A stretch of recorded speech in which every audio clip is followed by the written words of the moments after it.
اعوذ باللہ من الشیطان الرجیم بسم اللہ الرحمن الرحیم اقرأ بسم ربک الذی خلق خلق الانسان من علق اقرأ وربک الاکرم الذی علم بالقلم علم الانسان ما لم يعلم صدق اللہ العظیم رب اشرح لی صدری ویسر لی امری واحلل عقدۃ من لسانی یفقہوا قولی۔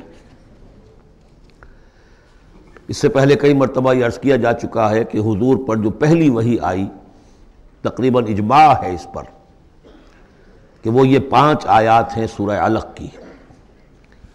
آپ کی عمر شریف جب 40 برس کے لگ بھگ ہوئی، حضرت عائشہ صدیقہ رضی اللہ تعالی عنہا کی ایک روایت میں یہ ساری چیزیں موجود ہیں، تو خلوت گزرنی محبوب ہو گئی، غور و فکر کا غلبہ ہو گیا۔ پھر آپ غار حرا میں جا کر کئی راتیں کئی دن قیام فرما ہوتے تھے، اور شارحین حدیث کا اس پر اجماع ہے کہ وہاں آپ کیا کرتے تھے؟ کان صفت و تعبدہ فی غار حرا تفکر والاعتبار، غور و فکر، سوچ بچار۔ اسی میں پھر ایک دن فرشتہ آیا ہے۔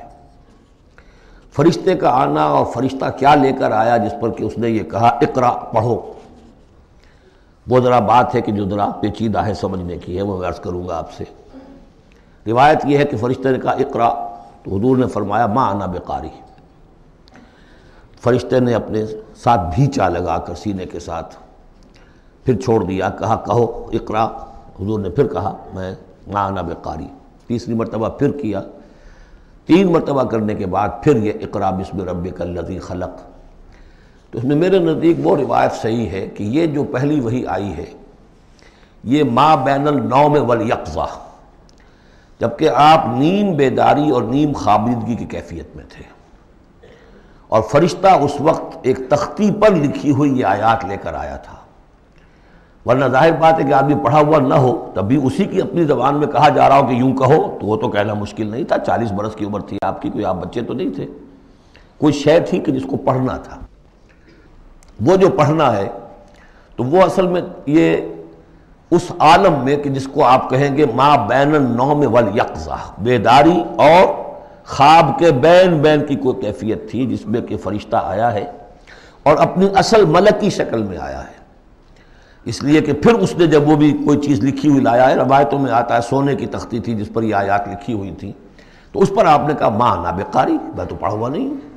اب بات اس کے ساتھ مطابقت رکھتی ہوئی ہے، لیکن پھر جو سینے کے ساتھ بھینچا ہے 3 مرتبہ، تو اس سے گویا کہ آپ کے اندر وہ استعداد پیدا ہو گئی، پھر آپ نے اس کو پڑھا۔ اور یہ میں یاد دلاتا ہوں کہ میں نے جب کہا تھا کہ جب دوسری وحی فترت کے بعد آئی ہے سورہ مدثر کی، تو حضور نے جب دیکھا تھا کہ اب یہ افق اعلیٰ پر یا افق مبین پر حضرت جبرائیل نظر آئے، کیسے پہچان لیا؟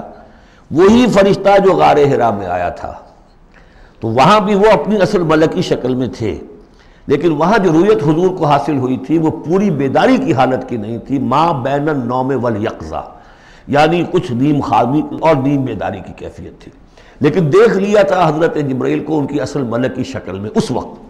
لہذا پھر جب وہ پہاڑ سے اترتے ہوئے یا محمد کی صدا آئی، اور پھر آپ نے 2 مرتبہ تو ادھر ادھر دیکھا، کوئی نظر نہیں آیا، تو آپ کو کچھ خوف سا بھی طاری ہوا۔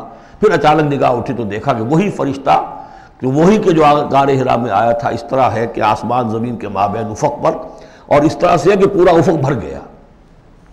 تو یہ ہے اس کا پس منظر۔